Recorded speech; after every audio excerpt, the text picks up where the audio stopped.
Bora falar de uma dúvida que muitos inscritos me perguntam. Apesar do setor de telecomunicações estar no best do Luiz Barsi, por que ele sempre parece estar tão caro?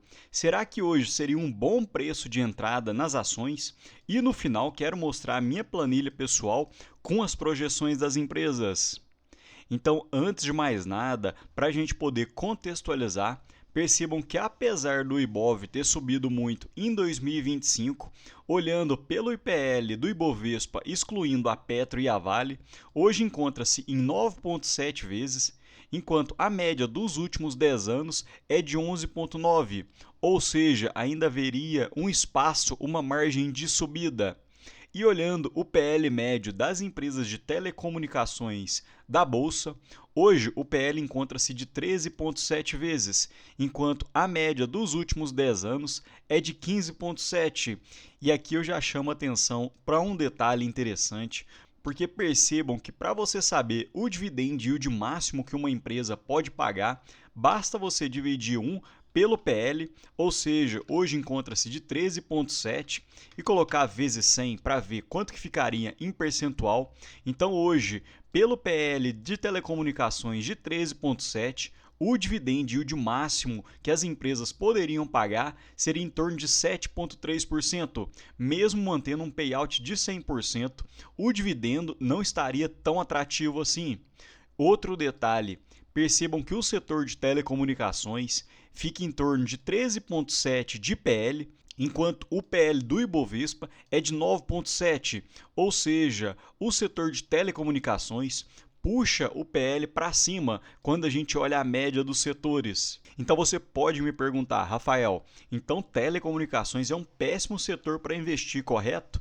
Negativo, porque percebam que olhando os resultados e os lucros, o setor de telecomunicações tem um PL alto, mas é totalmente justificado, porque percebam na linha de telecomunicações, olhando os resultados de 2022, foram em torno de 6 bilhões de resultados, em 2023, 8,4 bi, em 2024, 9,1, em 2025, 10,4 e em 2026 uma expectativa de 13,3%, o que deve ser um crescimento na casa dos 28%. E olhando todos os setores da Bolsa Brasileira, a expectativa é que para 2026 o setor de telecomunicações seja o quarto lugar no quesito crescimento de lucros. Então percebam que o PL alto é totalmente justificado porque o setor consegue entregar bons resultados. Porém, um detalhe que eu tenho que chamar a atenção é que no relatório do BTG Pactual, ele considera diversas empresas do setor de telecom, como por exemplo a Desktop, a Unifique, a BrisaNet, porém dentro do meu radar de ações eu tento colocar apenas empresas desenroladas que pagam bons proventos. Então hoje eu fico de olho apenas na TIM, que olhando apenas em 2025 subiu 75%, a Vivo, que subiu cerca de 48% em 2025, e a Unifique, que já subiu cerca de 77%. E só para fazer uma propaganda, pessoal, me sigam no Instagram, @investimento ou _investimento, que eu tenho feito diversos posts muito legais. Continuando, agora falando um pouco sobre a TIM, percebam que o PL da TIM sempre esteve um pouco mais elevado, porque o mercado não deixa que uma ótima empresa seja cotada por PLs baixos. Porém, quando a gente olha o PL atual, fica em torno de 13,2 e historicamente esse seria um bom ponto de entrada, visto que se você tivesse comprado nesse PL em meados de 2021, você teria tido um retorno anual na casa dos 24%, e o mesmo ocorreu em meados de 2016 a 2017, com um retorno anual de 16%. E o PL médio da TIM dos últimos 10 anos foi em torno de 15 vezes. Então, olhando por esse indicador, ainda poderia haver um espaço de subida. Outro dado interessante, quando a gente pega o EV sobre o EBITDA, percebam que a TIM sempre foi cotada um pouco acima da média das outras empresas, justamente porque é uma empresa muito sólida, consegue entregar bons resultados, justamente por isso o EV sobre EBITDA sempre fica um pouco mais elevado. Outro ponto, esse crescimento de 75% em 2025 é totalmente justificado, porque olhando o acumulado de 2025, a receita de serviços cresceu em 5%, o EBITDA cresceu em 5,7%, com uma margem de 50%, e o lucro líquido cresceu 42,2%. Então, realmente, 2025 tem sido um ótimo ano para a TIM. E no quesito dividendos, a TIM também sempre foi uma ótima pagadora, porque percebam, olhando pelo histórico, em que eu coloquei por dividendos pagos e não por percentual, então percebam que a TIM, ano contra ano, consegue crescer o dividendo pago. Então esse é um bom ponto, porque existem diversas empresas que ficam com o dividendo lateralizado ou até mesmo caindo ao longo dos anos, enquanto outras empresas, assim como a TIM, têm receitas crescentes e acaba retornando isso aos seus acionistas. E sobre os proventos, a TIM paga dividendos e proventos diversas vezes ao ano, porém algumas vezes pode demorar de 2 a 6 meses no pagamento de proventos. E para bater o martelo e dar a minha opinião pessoal, hoje eu acredito que a TIM esteja bem precificada, não acredito que esteja cara nem barata, porque percebam nesse gráfico que correlaciona o lucro sobre a cotação, que atualmente praticamente o lucro encostou na cotação, e percebam que hora ou outra o mercado acaba dando bobeira, porque conforme ocorreu em 2024, o lucro continuou subindo enquanto a cotação caiu. Em 2018 ocorreu a mesma situação, lucro subindo e cotação caindo. Em 2015, em 2012 e em 2010. Então basta ter paciência que você com certeza encontrará bons pontos de entrada. E nesse vídeo, assim como eu fiz com a TIM, eu quero focar apenas no fundamento das empresas. Então percebam o PL da Vivo, que hoje encontra-se em 16,9 vezes. Se você tivesse comprado a Vivo nesse mesmo PL em meados de 2013, você teria tido um retorno de cerca de 9,8% ao ano, o que conseguiria bater a renda fixa, porém não seria nada fora do comum. E hoje, olhando o PL médio dos últimos 10 anos da Vivo, encontra-se em 14,5 vezes, excluindo não recorrentes. Então, olhando por esse quesito, a Vivo estaria bem cara. E essa é outra empresa que o mercado não larga o osso, porque percebam no indicador de EV sobre EBITDA que ela sempre fica nessa casa de 5 vezes, assim como está hoje.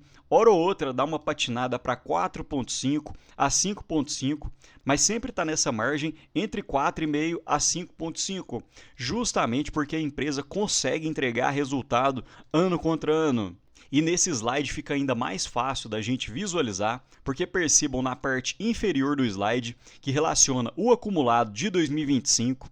Então o fluxo de caixa operacional cresceu em 12,4%, o lucro líquido cresceu em 13%, o fluxo de caixa livre foi de 6,9 bilhões, o que é 15,6% de margem, e a Vivo pagou cerca de 5,7 bilhões aos seus acionistas.